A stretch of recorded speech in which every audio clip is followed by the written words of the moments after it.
कलराज मिश्र जी, केंद्रीय मंत्री श्री नरेंद्र सिंह जी तोमर,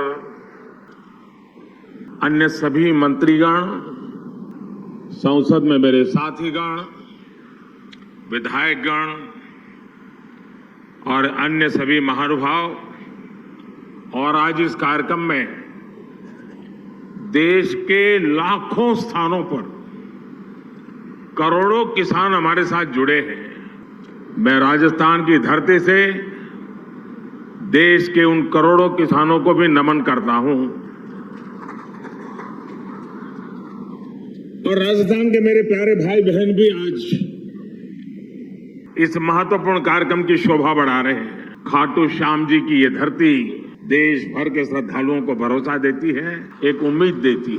मेरा सौभाग्य है कि आज मुझे वीरों की भूमि शेखावटी से देश के लिए अनेक विकास परियोजनाओं को शुरू करने का अवसर मिला है। आज यहां से देश के करोड़ों किसानों को पीएम किसान सम्मान निधि के लगभग 18,000 करोड़ रुपए भेजे गए हैं, सीधे उनके बैंक खाते में जमा हुए हैं। आज देश में 1,25,000 पीएम किसान समृद्धि केंद्रों की शुरुआत की गई है।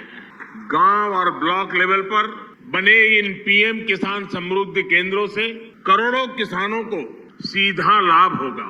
आज 1,500 से ज्यादा एफपीओ के लिए, हमारे किसानों के लिए open network for digital commerce यानी ONDC का लोकार्पण भी हुआ है। इससे देश के किसी भी कोने में बैठे किसान के लिए अपनी उपज बाजार तक पहुंचाना और आसान हो जाएगा। आज ही देश के किसानों के लिए एक नया यूरिया गोल्ड भी शुरू किया गया है। इनके अलावा राजस्थान के अलग अलग शहरों को नए मेडिकल कॉलेज और एकलव्य मॉडल स्कूल का उपहार भी मिला है।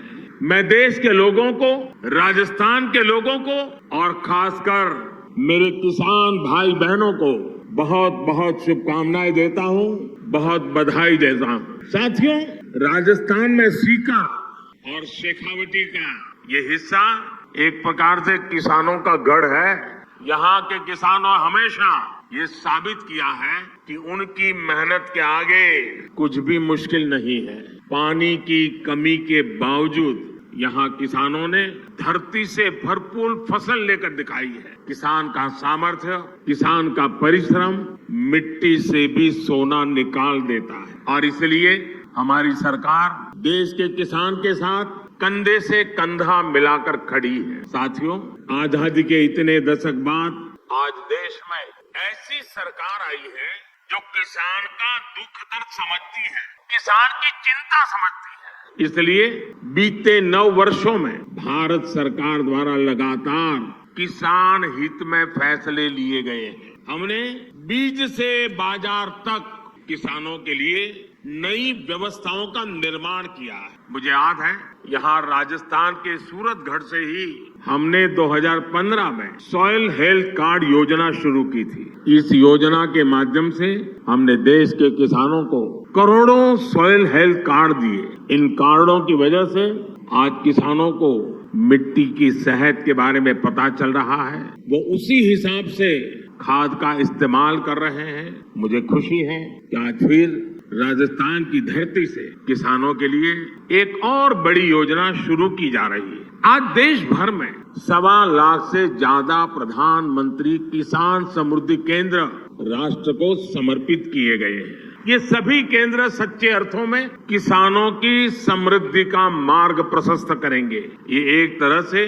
किसानों के लिए वन स्टॉप सेंटर है। आप किसान भाई बहनों को अक्सर खेती से जुड़े सामानों के लिए, दूसरी जरूरतों के लिए अलग अलग जगह पर जाना पड़ता है। अब आपको ऐसी मुश्किलों का सामना नहीं करना पड़ेगा। अब प्रधानमंत्री किसान समृद्धि केंद्र किसानों को वहां से बीज भी मिलेगा और खाद भी मिलेगा। इसके अलावा खेती से जुड़े औजारों और दूसरी मशीनें भी इस केंद्र पर मिला करेगी। ये सेंटर खेती से जुड़ी हर आधुनिक जानकारी किसानों को देंगे। मैंने देखा है कि मेरे किसान भाई बहनों को कई बार योजना की सही जानकारी न होने की वजह से भी मेरे किसान भाइयों बहनों को बहुत नुकसान होता है। ये प्रधानमंत्री किसान समृद्धि केंद्र अब किसानों को हर योजना के समय पर जानकारी का भी जरिया बनेंगे। और साथियों, ये तो अभी शुरुआत है और मैं मेरे किसान भाइयों से आग्रह करता हूँ, आप भी एक आदत डालिए। भले आपको किसानी से लेने कोई चीज खरीदनी नहीं है, लेकिन अगर आप बाजार में गए हैं, उस नगर में अगर किसान समृद्धि केंद्र है, कुछ भी नहीं खरीदना है तो भी वहां चक्कर काटिए, क्या चल रहा है जरा देखिए। आपने देखा होगा हमारी माताएं बहनें सब्जी लेने जाती हैं, लेकिन अगर कहीं साड़ी की दुकान दिखा दी, नहीं भी खरीदना होगा लेकिन चक्कर काटेगी, नया क्या आया है, वैरायटी कौन सी आई है, जरूर देखेगी। मेरे किसान भाई बहन भी ऐसे थोड़ा समय निकाल के आदत डालें कि जब भी गए हैं नगर में और वहां किसान समृद्धि केंद्र है, जरूर चक्कर काटेंगे, हर वैरायटी पर नजर डालेंगे, क्या नया आया है क्या नहीं, देखते रहेंगे। आप देखिए बहुत बड़ा लाभ होगा। साथियों, इस साल के अंत तक देश में 2.25 लाख से ज्यादा प्रधानमंत्री किसान समृद्धि केंद्र और बनाए जाएंगे। 2.25 लाख। साथियों, आज केंद्र में जो सरकार है वो किसानों के खर्चे कम करने के लिए, उनके खर्चों में हाथ बटाने के लिए पूरी ईमानदारी से काम कर रही है। पीएम किसान सम्मान निधि दुनिया की सबसे बड़ी योजना है जिसमें किसानों के बैंक खातों में सीधे पैसे ट्रांसफर किए जाते हैं। आज की 14वीं किस्त को जोड़ दें तो अब तक 2,60,000 करोड़ रुपए, 2,60,000 करोड़ से भी ज्यादा रुपए किसानों के बैंक खाते में सीधे भेजे गए हैं। इन पैसों ने छोटे छोटे अनेक खर्च निपटाने में किसानों की बड़ी मदद की है। हमारी सरकार कैसे अपने किसान भाइयों के पैसे बचा रही है, इसका एक उदाहरण यूरिया की कीमतें भी हैं। और देश भर के किसान मुझे सुन रहे हैं, मेरी बात को ध्यान से सुने। आप जानते हैं कोरोना की कितनी बड़ी भयंकर महामारी आई, उसके बाद रूस और यूक्रेन का युद्ध हो गया और इसके कारण बाजार में बहुत बड़ी उथल पाथल हो गई। खास करके फर्टिलाइजर के क्षेत्र में तो तूफान मच गया, लेकिन इसका असर हमारी सरकार ने किसानों पर नहीं पड़ने दिया। मैं देश के अपने हर किसान भाई बहन को खाद कीमतों की सच्चाई बताना चाहता हूं। आज भारत में यूरिया की जो बोरी हम किसानों को 266 रुपये में देते हैं, उतनी ही यूरिया हमारे पड़ोस में पाकिस्तान के किसानों को करीब करीब 800 रुपये में वो बोरा मिलता है। आज भारत में यूरिया की जो बोरी हम किसानों को 266 रुपये में देते हैं, उतना ही यूरिया बांग्लादेश के किसानों को वहां के बाजार में 720 रुपये में मिलता है। आज भारत में यूरिया की जो बोरी हम किसानों को 266 रुपये में देते हैं, उतनी ही यूरिया की बोरी चीन में किसानों को 2100 रुपये में मिलती है। और आप जानते हैं अमेरिका में यूरिया की यही बोरी आजकल कितने रुपये में मिल रही है? यूरिया की जिस बोरी के लिए आप 300 रुपये से भी कम देते हैं, उसी बोरी के लिए अमेरिका के किसानों को 3,000 रुपये से ज्यादा देना पड़ता है। कहां 300 और कहां 3,000। हमारी सरकार यूरिया की कीमतों की वजह से भारत के किसानों को परेशानी नहीं होने देगी। और इस सच्चाई को देश का किसान देख रहा है, हर दिन अनुभव कर रहा है। जब यूरिया खरीदने जाता है ना, तो उसे पक्का विश्वास होता है कि ये मोदी की गारंटी है। गारंटी किसको कहते हैं वो किसान को पूछोगे तो पता चलेगा।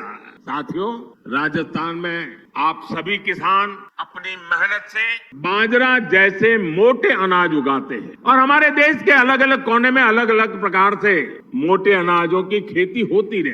अब हमारी सरकार ने मोटे अनाजों के लिए श्री अन्न की उसे पहचान दी है। श्री अन्न के नाम से सारे मोटे अनाज पहचाने जाए। हमारी सरकार भारत के मोटे अनाजों श्री अन्न को दुनिया के बड़े बड़े बाजारों में ले जा रही। सरकार के प्रयासों की वजह से अब देश में श्री अन्न का उत्पादन, उनकी प्रोसेसिंग, उनका एक्सपोर्ट सभी कुछ बढ़ रहा है। और मुझे पिछले दिनों अमेरिका में व्हाइट हाउस में राष्ट्रपति बाइडेन के निमंत्रण में भोजन के लिए जाने का अवसर आया और मुझे खुशी हुई कि उस थाली में भी हमारे मोटे अनाज की डिश थी। साथियों, ये जो प्रयास चल रहे हैं इसका बहुत बड़ा लाभ हमारे देश के, हमारे राजस्थान के उन छोटे किसानों को भी हो रहा है जो मोटे अनाज श्री अन्न की खेती करते हैं। ऐसे कितने ही काम आज देश में हो रहे हैं जिनसे किसानों के जीवन में बहुत बड़ा बदलाव आ रहा है। साथियों, भारत का विकास तभी हो सकता है जब भारत के गांवों का विकास हो। भारत विकसित भी तभी बन सकता है जब भारत के गांव विकसित हो। इसलिए आज हमारी सरकार भारत के गांवों में हर वो सुविधा पहुंचाने का काम कर रही है जो शहरों में मिला करता। आप सब जानते हैं कि एक समय था जब देश की एक बड़ी आबादी स्वास्थ्य सेवाओं से वंचित रहे, यानी करोड़ों करोड़ लोग हमेशा किस्मत के भरोसे अपना जीवन दांव पर लगा कर जीते। ये मान लिया गया था कि अच्छे अस्पताल तो दिल्ली, जयपुर में या बड़े शहरों में ही होते हैं। हम इस स्थिति को भी बदल रहे हैं। आज देश के हर हिस्से में नए एम्स खुल रहे हैं, नए मेडिकल कॉलेज खुल रहे हैं। हमारे इन प्रयासों का परिणाम है कि आज देश में मेडिकल कॉलेजों की संख्या बढ़कर 700 के पार हो गई। 8-9 साल पहले राजस्थान में भी केवल 10 मेडिकल कॉलेज होते थे। आज राजस्थान में भी मेडिकल कॉलेजों की संख्या 35 हो गई है। इससे अपने ही जिले के आसपास अच्छे इलाज की सुविधा तो हो ही रही है। इनसे पढ़ाई करके बड़ी संख्या में डॉक्टर्स भी निकल रहे हैं। ये डॉक्टर छोटे कस्बों और गांवों में बेहतर स्वास्थ्य व्यवस्था का आधार बन रहे हैं। जैसे कि आज जो नए मेडिकल कॉलेज मिले हैं, इनसे बारां, बूंदी, टोंक, सवाई माधोपुर, करौली, झुंझुनू, जैसलमेर, धौलपुर, चित्तौड़गढ़, सिरोही और सीकर समेत कई इलाकों को लाभ होगा। इलाज के लिए अब लोगों को जयपुर और दिल्ली के चक्कर नहीं लगाए। अब आपके घर के पास अच्छे अस्पताल भी होंगे। गरीब का बेटा और बेटी इन अस्पतालों में पढ़कर डॉक्टर भी बन पाए। और साथियों, आपको पता है हमारी सरकार ने मेडिकल की पढ़ाई को भी मातृभाषा में पढ़ाई कराने का रास्ता बना दिया है। अब ये नहीं होगा कि अंग्रेजी न जानने की वजह से किसी गरीब का बेटा बेटी डॉक्टर बनने से रुक जाए। और ये भी मोदी की गारंटी है। भाई और बहनों, दशकों तक हमारे गांव और गरीब इसलिए भी पीछे रह गए क्योंकि गांवों में पढ़ाई के लिए अच्छे स्कूल नहीं। पिछड़े और आदिवासी समाज के बच्चे सपने तो देखते थे, लेकिन उनके पास उन्हें पूरा करने का कोई रास्ता नहीं हो। हमने शिक्षा के लिए बजट बहुत बड़ी मात्रा में बढ़ाया, संसाधनों को बढ़ाया, एकलव्य आदिवासी स्कूल खोले। इसका बहुत बड़ा लाभ हमारे आदिवासी युवाओं को मिला। साथियों, सफलता तभी बड़ी होती है जब सपने बड़े होते।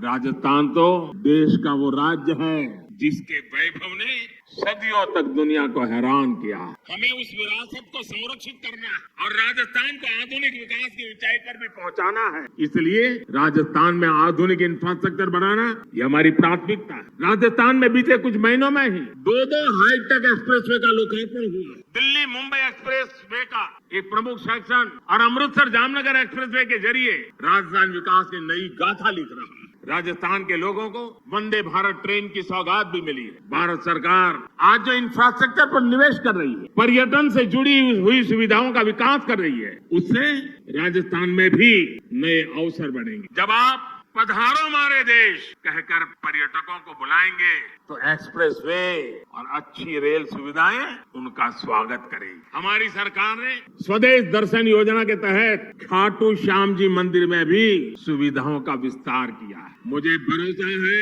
कि श्री खाटू श्याम के आशीर्वाद से राजस्थान के विकास को और भी गति मिलेगी। हम सब राजस्थान के गौरव और विरासत को पूरी दुनिया में नई पहचान देंगे। साथियों, राजस्थान के मुख्यमंत्री श्रीमान अशोक गहलोत जी कुछ दिनों से बीमार चल रहे हैं। उनके पैरों में कुछ तकलीफ है। आज इस कार्यक्रम में आने वाले थे, लेकिन उस कठिनाई के कारण नहीं आ पाए हैं। मैं उनके उत्तम स्वास्थ्य के लिए प्रार्थना करता हूं और सारे राजस्थान को इन अनेक विध नई सौगात के लिए देश के किसानों को इस महत्वपूर्ण व्यवस्थाओं को विकसित करके उनको समर्पित करने के लिए मैं आज हृदय से बहुत बहुत बधाई और शुभकामनाएं देते हुए मेरी वाणी को विराम देता हूं। बहुत बहुत धन्यवाद। तो हम सुन रहे थे प्रधानमंत्री को, जो कि सीकर में मौजूद थे और प्रधानमंत्री